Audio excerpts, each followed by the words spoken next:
organización, el haberme invitado a este evento.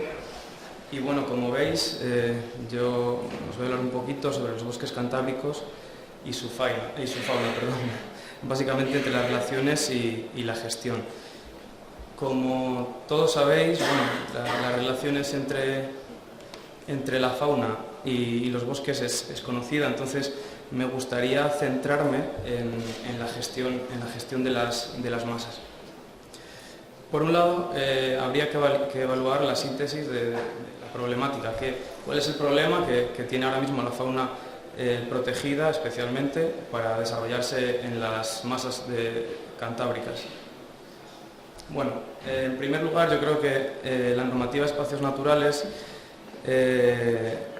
muchas veces limita los usos tradicionales.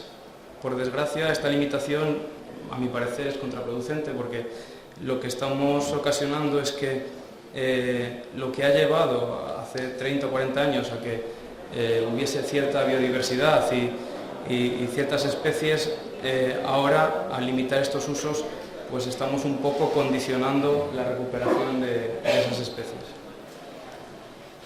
Por ejemplo, uno de los usos tradicionales más limitados es el aprovechamiento de leñas,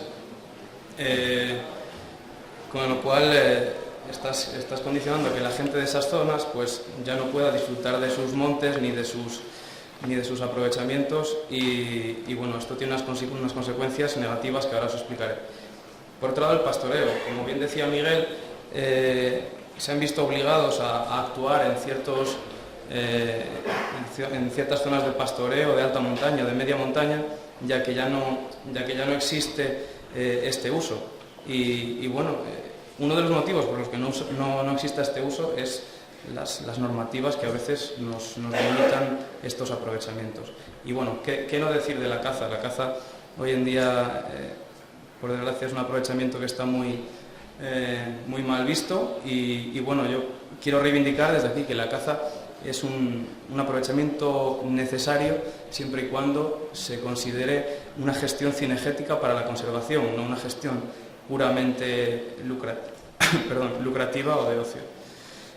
Las leñas, pues bueno, limitar el uso de leñas pues al final conlleva una homogeneidad de las masas que, como todos sabéis, no nos da la biodiversidad que nosotros pretendemos. El pastoreo, pues lo que hemos comentado antes, esa pérdida de pastizales, al final deriva en que el matorral invade estas zonas, impide que ciertas especies de mariposas se den en estos tipos de ecosistemas y al final pues impide que la tan deseada biodiversidad se regenere. Y por el otro lado, la caza, pues limitando la caza se produce un incremento de ungulados, muchas veces incompatible con la conservación de determinadas especies. Como todos sabéis, las zonas bordes forestales, los ciervos están ocasionando muchos daños en las zonas de reproducción del urogallo, alimentándose principalmente de los arbustos que comentaba mi compañero, al final son la fuente de alimentos para la especie.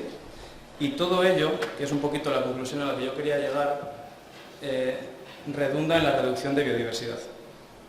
Es decir, al final llegamos a la conclusión de que prohibir no es conservar.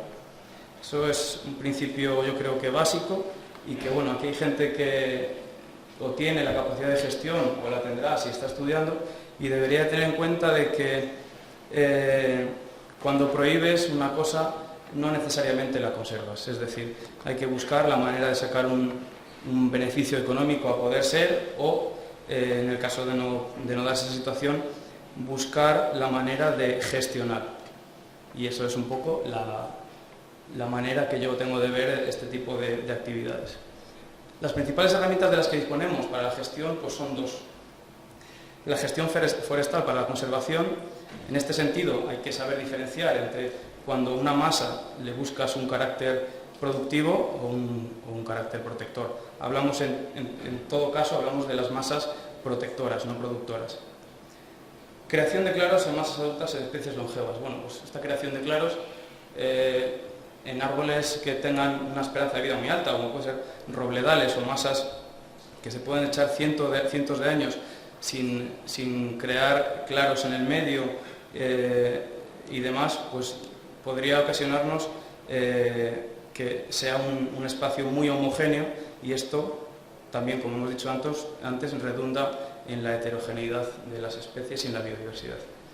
Vale, actuaciones de mantenimiento y mejora del hábitat forestales y adyacentes, pues como ha dicho Miguel, pues actuar en las zonas de bordes forestales, desbrozando brezales o acondicionando pastizales. Son las principales actividades.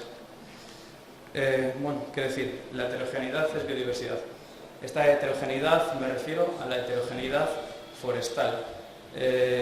Cuando una ladera, para poneros un ejemplo muy claro, cuando tenemos una ladera de 500 hectáreas de robles de 200 años, posiblemente sea el ecosistema más poco diverso que tengáis en vuestro alrededor, ya que si en esa masa, que por la limitación de los usos que tenemos no se actúa de ninguna manera, lo que todo ello va a conllevar es a que sea totalmente homogénea y la biodiversidad pues se vea condicionada en gran medida. Por otro lado, la gestión cinegética para la conservación. Regulación de las poblaciones de ungulados. La caza, como os he dicho antes, debería de basarse en regular las poblaciones de determinadas especies para que sean compatibles con la permanencia o la mejora de las condiciones de otras que nos interesan, pues como puede ser el urogallo o como puede ser las mariposas que habíamos hablado antes, o incluso, todos sabéis que una sobrepresión de determinados ungulados afecta a la vegetación de las zonas. Esto es muy conocido y hay estudios al respecto, sobre todo con los ciervos. ¿Qué más? Pues mira, el control de depredadores de las especies vulnerables. Al fin y al cabo no deja de ser una gestión cinegética también, y no cabe duda de que controlando ciertos depredadores o sus poblaciones podemos afectar de forma eficaz en la conservación de otras especies. Perfecto. Sí, pues mira, genial, porque yo ahora os quería hablar un poco de las relaciones entre los bosques y la fauna con una serie de vídeos, pero, como bueno, el ordenador no nos ha permitido intercalar los vídeos entre el PowerPoint, pues os voy a poner un vídeo ahora del tirón, y así nos doy más la tabarra. Vamos a ver.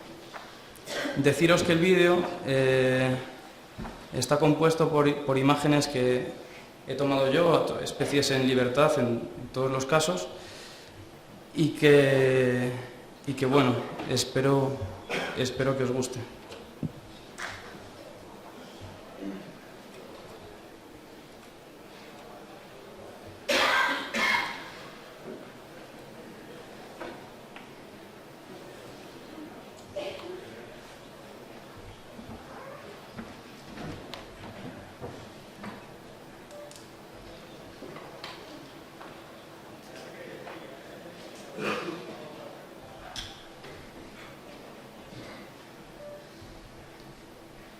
¿No va el audio o qué? A ver.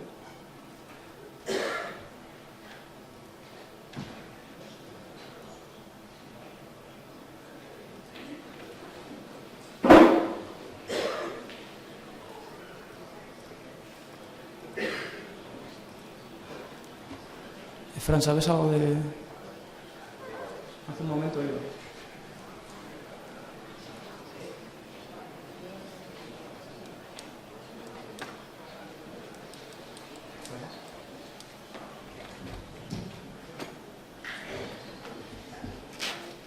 No, es que se reproducía en la sala. Sí, oía, sí. Lo he probado antes. No, pues que aquí no suena aquí tampoco.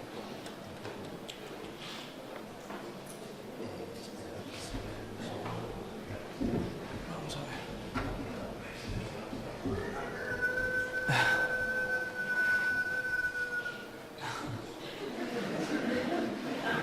Es algo de programa. Ah, vale, es que está aquí capado. Es que antes lo probé y funcionaba así. Pues ya está.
Igual no puedo ver nada con el vídeo.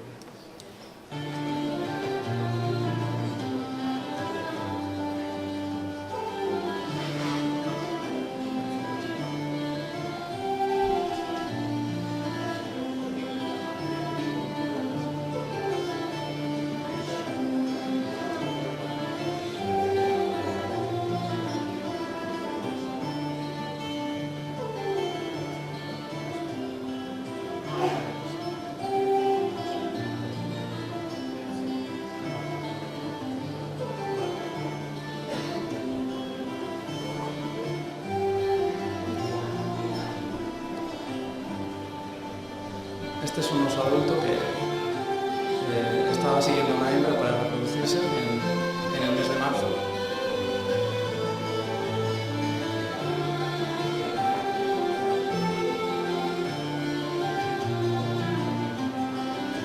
Esta es la hembra que estaba evitando.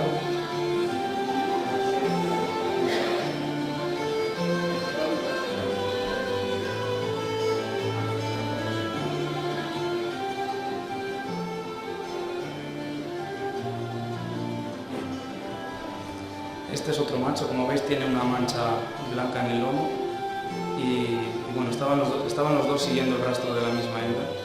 Bueno, esto pasó cuando se encontraron.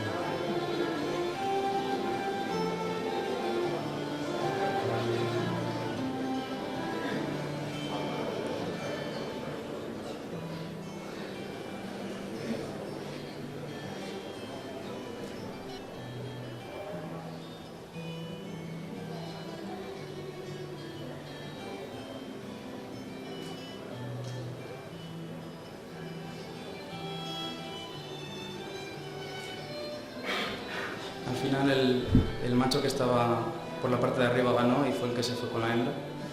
Aunque tiene, si os fijáis, tiene marcas de mordiscos en el lomo.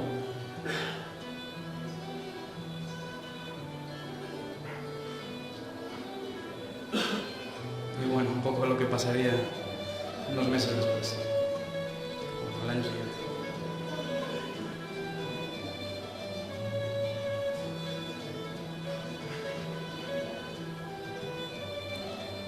Esta escena la he elegido porque me pareció curioso como esta hembra está alimentándose y no se da cuenta de que las crías la siguen y en un momento dado voltea una piedra que casi mata a una cría. Pero bueno, estuvo atenta.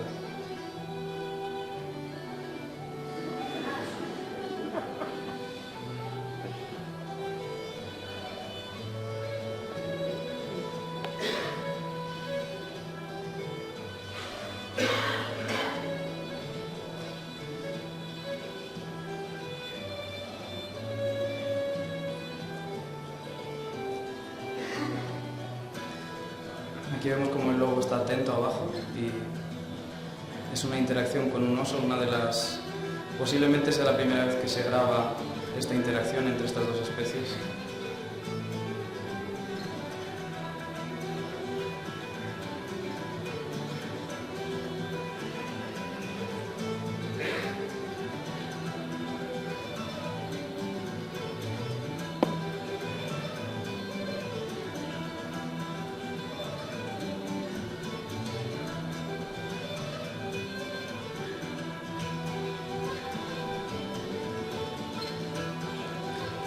Y bueno, ahora vemos una cacería de lobo sobre una cría de rebeco, también casi un vídeo inédito, es muy difícil verlos cazar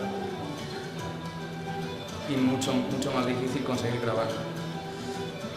Aquí podemos ver cómo los rebecos van de ladera y el lobo ahora mismo deja de seguirlos y coge altura para cortarles su salida, que es la cumbre. Les hace como una pequeña emboscada, pero bueno, al estar él solo se dan cuenta y se echan para abajo.